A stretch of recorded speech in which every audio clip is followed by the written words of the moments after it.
In questo primo incontro virtuale ospitiamo Daniela Zamburlin, autrice del libro L'altra metà del Veneto, edito da Supernova.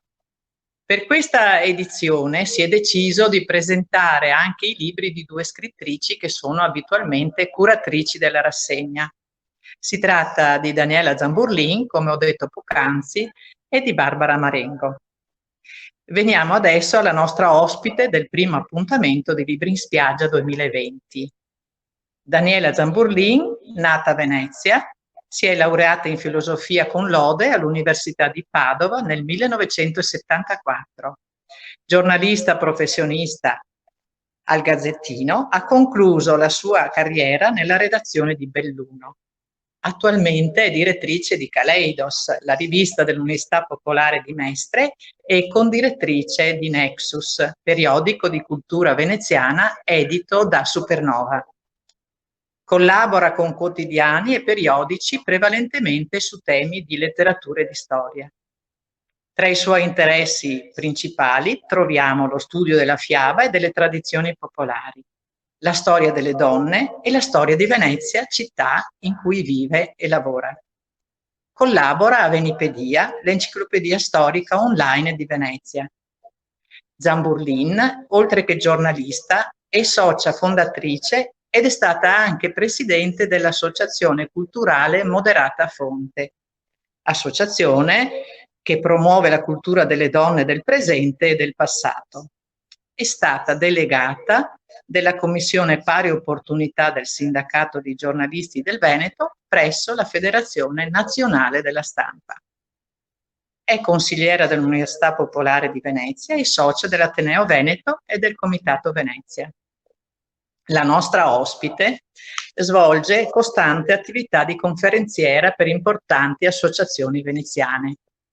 Organizza manifestazioni letterarie e poetiche. Daniela Zamburlin è autrice di numerose pubblicazioni, tra le quali ricordiamo Le isole in la laguna, la storia e l'arte, Teresa Sensi in Profili veneziani del Novecento, Toti dal Monte in Profili veneziani del Novecento, La Serenissima, Venezia fra storia e storie, Le veneziane, saggio in Atlante storico di Venezia, Ducisse, Dogi in Controluce, Indomite e insieme ad altri autori Donne a Ragusa e Venezia Xenitea, l'ultima fatica della nostra ospite. Nella copertina del libro che oggi presentiamo e che rende onore a 50 protagoniste della nostra regione, sono ritratte 4 figure femminili e precisamente Peggy Guggenheim, Toti dal Monte, Teresa Foscari Foscolo, Giuliana Cohen Camerino. Sono davvero molte le donne che Daniela ha trattato nella sua antologia, della quale adesso ci parlerà. A te, Daniela, raccontarci delle tue donne. Buonasera a tutti e grazie Germana per questa ricchissima prolusione al mio intervento. Quasi quasi non mi riconosco e sembra appunto che abbia fatto molte cose, ma in effetti la situazione mia personale anagrafica non smentisce il lungo percorso professionale che ho attraversato nel corso di tantissimi anni. Da tanti anni mi occupo infatti di cultura di genere e questo dell'altra metà del Veneto è diciamo l'ultimo in ordine di tempo, l'ultimo libro a cui mi sono dedicata. Vorrei cominciare proprio dal titolo, L'altra metà del Veneto. Allude questo titolo naturalmente ad un'altra famosissima espressione che molti conosceranno, ma che temo sia meno nota alle più giovani e ai più giovani, e cioè all'altra metà del cielo. Un'espressione assolutamente una bandiera delle donne che si occupavano di emancipazione femminile negli anni 70 e 80, un'espressione usata da Mao, che l'aveva mediata da un proverbio cinese e con la quale si rappresentava appunto tutto il mondo femminile, l'altra metà del cielo, metà maschile e metà femminile. E dunque mi sono, a un certo punto della vita, diciamo, mi sono posta il problema di raccogliere in veste unitaria, in un unico testo, molti degli articoli che avevo scritto nel corso della mia carriera giornalistica, mediandoli appunto dai giornali, da testi, da archivi, perché io di questo sempre mi sono occupata. E ricordo anzi che il Gazzettino, in un certo periodo, mi pare verso la metà degli anni '80, ma non ricordo bene, aveva una pagina che si intitolava La pagina della donna. Ma questa pagina era tutt'altro che un ghetto dove venivano pubblicati articoli, diciamo, perché gli articoli che non si sapeva dove mettere in altra parte e che quindi venivano uniti tutti in una stessa pagina. No, no, proprio per dichiarazione di intenti di questa pagina, curata tutta da giornaliste e da colleghe, c'erano tutte le cose che potevano servire ad identificare un problema, che in quel momento era un problema non di scarsa portata, era un problema molto grosso, perché le donne avevano cominciato a prendere coscienza di sé e quindi si cominciava a rivendicare uno stipendio, un lavoro, un ruolo, anche al di là degli stereotipi a cui tutte siamo state abituate e forse siamo ancora abituate.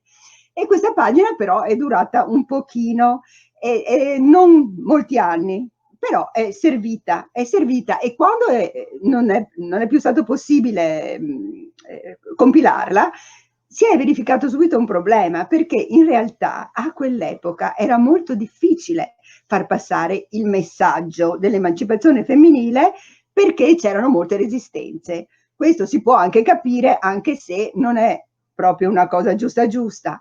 C'erano resistenze, quindi a far passare in una pagina che non fosse specifica tutti quegli articoli che cominciavano a raccontare, ad esempio, di quelli che oggi, con un termine molto consueto e che non crea più problemi a nessuno, si chiama femminicidio. Si cominciava a voler parlare delle differenze di stipendio a parità di mansioni, si cominciava a voler parlare della pensione alle casalinghe, insomma di un sacco di problemi, ma tutti questi temi non venivano accettati con facilità. Non vi dico oggi, dopo tutti questi anni di attenzione al problema, quanto mi fa piacere aprire una televisione e sentire che colleghi, anche importanti, usano con disinvoltura la parola ministra, assessora, magistrata. A quell'epoca non era così. E quindi, trovandomi sempre più immersa in un certo tipo di difficoltà, mi sono inventata un sistema, e cioè mi sono rivolta alla cultura e l'ho usata come passepartout per far recepire a tutte le donne e a tutti gli uomini, perché poi alla fine, se un problema c'è che riguarda una donna, naturalmente è necessario coinvolgere anche un uomo. Allora, per far passare questo messaggio usavo la cultura, raccontando le grandi imprese che le donne erano state capaci di compiere. E veramente ne ho trovate di tutti i tipi, e veramente ne ho trovate tantissime e non poche, potendo quindi rivendicare il discorso che negava. Nessuno potrebbe negare che qualche donna abbia fatto qualche cosa, ma mi rispondevano: vabbè, è un'eccezione. E invece, scartabellando da una parte, facendo attenzione alle copertine dei libri che parlavano di certi argomenti, andando negli archivi, anche negli archivi cittadini, l'archivio di Stato, l'archivio alla Marciana, alla Querini, tutte queste grandi istituzioni che raccolgono tantissimo materiale, e cercando nelle pieghe della storia quello che le donne erano state capaci di fare, ne ho trovate tantissime, e quindi posso tranquillamente affermare che non è un'eccezione l'eccellenza nelle varie attività, l'eccellenza femminile non è un'eccezione, è quasi una regola. Certamente va detto che negli anni passati era più difficile imporsi, era più difficile realizzare il proprio desiderio, era più difficile contrastare la tradizione, lo stereotipo, le pressioni familiari, e quindi anche le stesse condizioni di vita erano diverse. Ad esempio, una volta era molto facile morire di parto, adesso fortunatamente no, e quindi riconosco alle donne del passato un grandissimo coraggio, una grandissima perseveranza, oltre che naturalmente una grande volontà, una grande intelligenza, e per alcune di loro anche una grandissima cultura. Diciamo, queste alcune sono le più ricche, le benestanti, quelle che comunque potevano studiare, perché se non a scuola, la scuola non esisteva un tempo, venivano educate dai precettori, anche se comunque diciamo, il destino delle donne un tempo era finalizzato al matrimonio, e quindi anche il tipo di cultura e di educazione che veniva loro impartito teneva conto di questa necessità, e non lasciava esprimersi liberamente tutte le infinite potenzialità del sesso femminile. Per farvi qualche esempio veneziano, io mi sono occupata ad esempio di Felicita Bevilacqua La Masa. Chi di noi non conosce la grandissima e prestigiosa istituzione Bevilacqua La Masa? Certo, la Bevilacqua La Masa, la Bevilacqua La Masa. La Bevilacqua La Masa è ciò che Felicita, questa donna intelligente, curiosa, generosissima, ha lasciato alla città di Venezia, perché la città di Venezia potesse favorire la formazione e la vita dei giovani artisti. Altro esempio di, diciamo, nascondimento della figura femminile dietro a un nome che delle volte non si collega alla figura femminile, appunto, è la Fondazione Levi, la Fondazione Olga e Ugo Levi, grandissima, prestigiosissima, amatissima fondazione veneziana, che è proprio il risultato di un mecenatismo femminile della grande Olga Levi.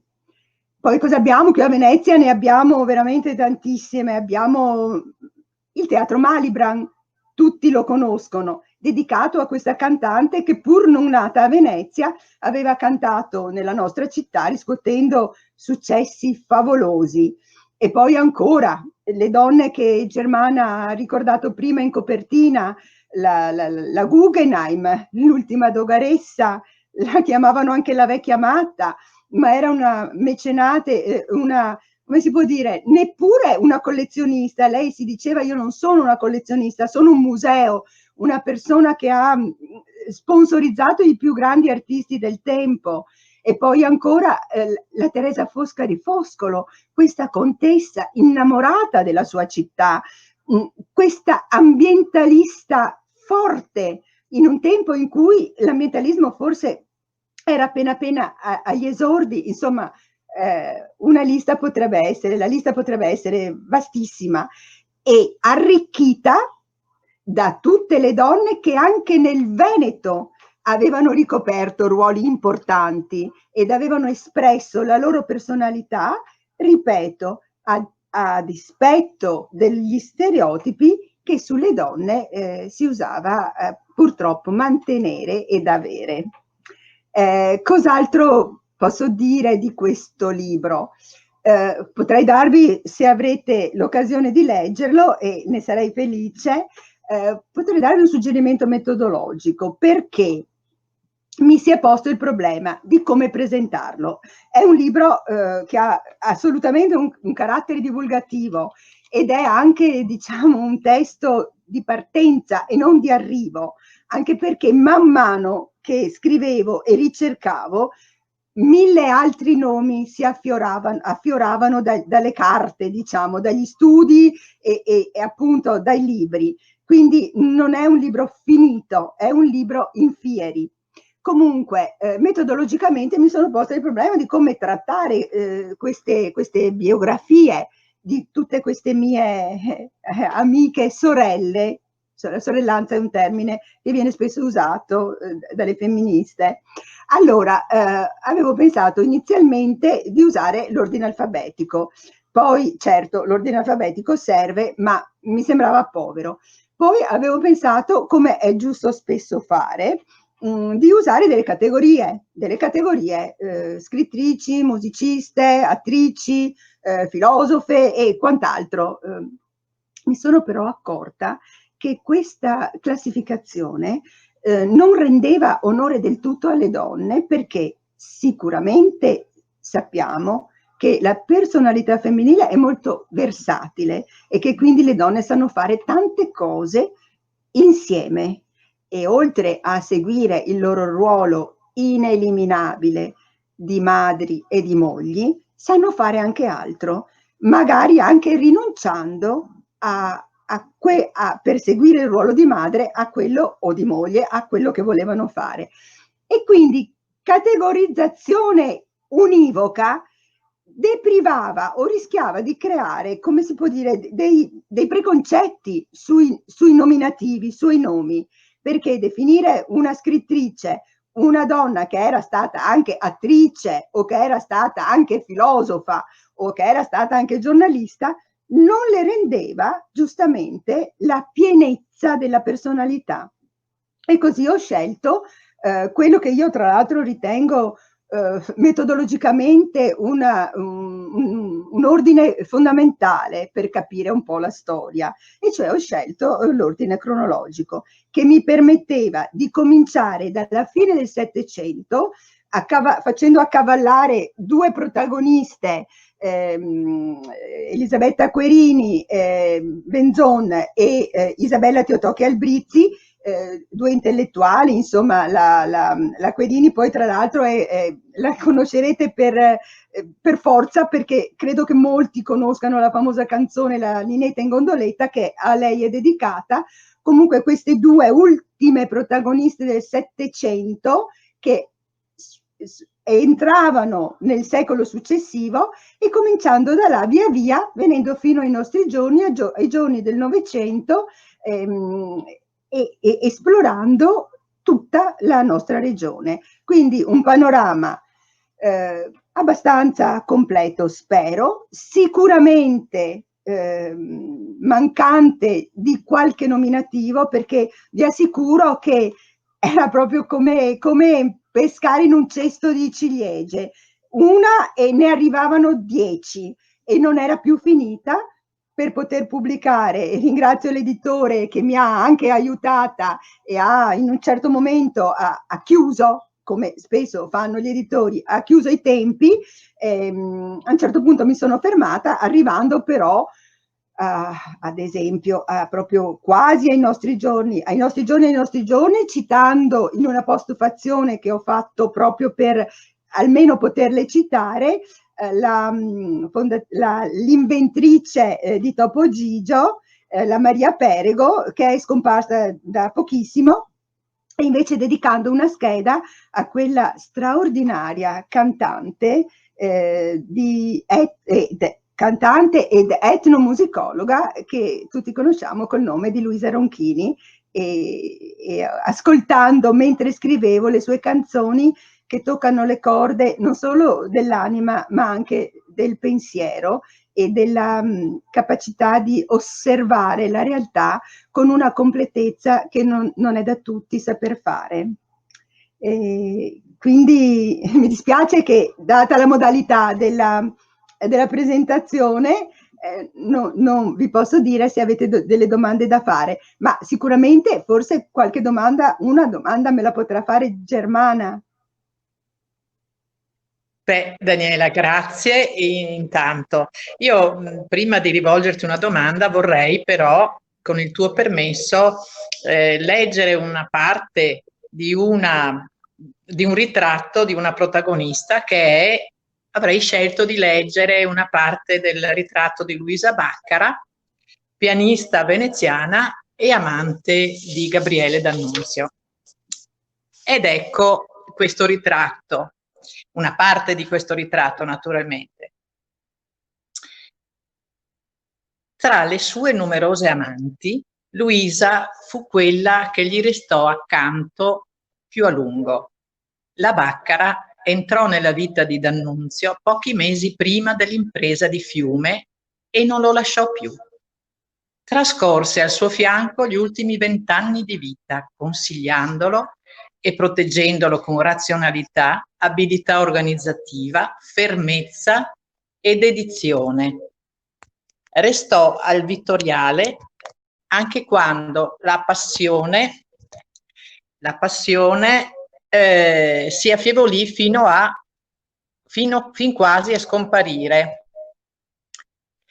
E nonostante l'andirivieni di dame illustri o modeste cortigiane, la presenza delle Clarisse, con le quali il Vate si ritirava in clausura, e la vicinanza della moglie che abitava a Villa Mirabella, una dipendenza della proprietà, Luisa ricoprì il ruolo di Vestale suprema, di ancella fedele, l'unica di cui D'Annunzio continuò a fidarsi ciecamente.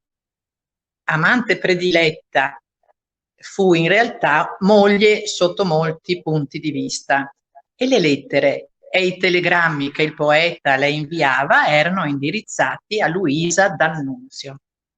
Luisa studia pianoforte al Conservatorio Benedetto Marcello e comincia a dare concerti in varie città d'Italia e anche all'estero. Aveva talento, versatilità e sensibilità interpretativa, oltre che una padronanza assoluta della tastiera. Le sue esibizioni creavano una corrente di particolare intensità con il pubblico. Baccara era destinata ad una grande carriera. Non alta di statura, gli occhi scuri, in cui la scintilla del sorriso era sempre offuscata da una nebbia di malinconia, aveva un viso olivigno di piccola greca dell'Asia minore. Era armoniosa anche nella figura e si muoveva con una grazia pari alla semplicità. Nessun indumento le si addiceva meglio del nero ed elegante scialle di seta che indossava sempre. Luisa univa alla luce dell'intelligenza una femminilità arcaica ed inconscia che ne aumentava di molto il fascino. Conobbe il poeta a Venezia, a Palazzo Vidal, durante una festa in casa del comune amico Ugo Levi. Era il 18 aprile 1919 e la serata si concluse con un concerto improvvisato in onore dell'illustre ospite. Il giorno seguente D'Annunzio le fece recapitare il suo racconto La Leda senza cigno, con la dedica Il suo riconoscente Gabriele. Cominciò a corteggiarla e, nonostante avesse più del doppio degli anni di lei, riuscì ad affascinarla. Di lei, D'Annunzio, aveva molto sentito parlare, ma dopo averla conosciuta fu colpito dal fascino e dal talento di quella giovane pianista e non volle più staccarsene. Anche il 28 agosto scrisse La Baccara, legata al pianoforte, le dita, il collo chino, i gravi capelli, il capo che s'alza con l'occhio di gazzella, come in una miniatura persiana. Le regalò la Vita Nova di Dante con la dedica a Luisella. Incipit Vita Nova. Era l'inizio di un amore che avrebbe segnato la fine della sua carriera di concertista. anche se la musica avrebbe continuato a ricoprire un ruolo fondamentale nella sua vita. Da allora suonò soltanto per lui durante le raffinate serate d'annunziane o quando, all'alba o di notte, lui bussava alla parete che divideva le loro stanze. Anche Luisa Baccara fu subito attratta da quell'uomo straordinario e contro la volontà della famiglia lo frequentò e lo seguì a Fiume come legionaria. Fu vicina al comandante, lo frequentò e lo seguì a Fiume. Fu vicina al comandante, come lo avrebbe sempre chiamato dal primo all'ultimo giorno, ma ne rappresentò anche la coscienza critica in modo quasi impercettibile. Qui mi fermo. Il racconto di Luisa Baccara è molto più completo. Però vorrei chiedere a Daniela cosa pensa di questa relazione così totalizzante. Dunque, qui entriamo veramente in una questione gigantesca. Io ho ricordato Luisa Baccara proprio per queste ultime parole che hai letto, dicendo che è stata la coscienza critica del poeta di Gabriele D'Annunzio, e l'ho ricordata proprio per la sua grande capacità di suonare. Molto spesso in passato le donne hanno sì ricoperto le scene, ma sono state attrici di teatro, oppure sono state cantanti. Luisa Baccara è stata pianista. Per quel che riguarda questa relazione, cosa posso dire? Posso dire si potrebbe aprire un dibattito che non si risolverebbe in poco tempo. Personalmente mi verrebbe subito da dire che non posso condividerla in tutto e per tutto, proprio per i principi ai quali si informa il mio rapporto con le donne, cioè credo che sia molto difficile e forse non del tutto giusto un sacrificio totale per un uomo. Domanda: può l'amore farti rinunciare alla tua vita, alla tua esperienza, alla tua esistenza, al tuo desiderio? Tanti forse mi risponderebbero di sì. Io credo proprio di no. E ricordo in questa occasione, vorrei ricordare con un certo affetto un mio professore di filosofia del liceo, il professor Bassanesi, che ripeteva con una certa durezza: ma l'amore può rendere schiave le donne? E la domanda è scontata, è scontata. Certo che al di là di ogni altra possibile realizzazione, la realizzazione affettiva ce lo può raccontare qualsiasi psicologo, qualsiasi psicanalista, la realizzazione affettiva è la base della felicità, ma la rinuncia al proprio desiderio credo che sia la base della propria condanna. E mi batterò sempre contro quella frase che non mi piace, punto, e la frase è: dietro ad un grande uomo c'è sempre una grande donna, perché questa frase deve trasformarsi in quest'altra: accanto a un grande uomo c'è una grande donna. E con questo vi saluto, spero di non avervi annoiato e mi raccomando, cercate anche voi, come ho fatto io, le vostre sorelle, le vostre madri, le vostre nonne, cercate le donne che hanno saputo dare un senso alla propria vita e attraverso questo senso hanno saputo dare un grandissimo contributo alla storia di tutti noi.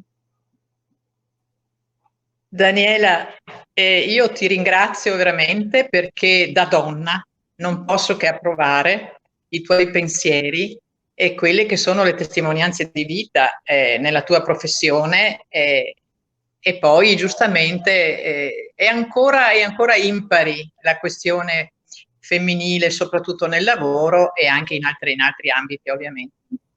Beh, allora ti ringrazio per essere stata qui con noi ad inaugurare questa edizione di Liberi in Spiaggia. Ringrazio gli spettatori che avranno modo di vedere questa registrazione online dal giorno, giustamente oggi, 18 di giugno, e avviso che i libri sono reperibili presso le librerie o su Amazon. Vi do appuntamento a giovedì prossimo, sempre alla stessa ora, con il libro di Rachele Pasqualini, Lo scrigno di Zelide. A presto e grazie.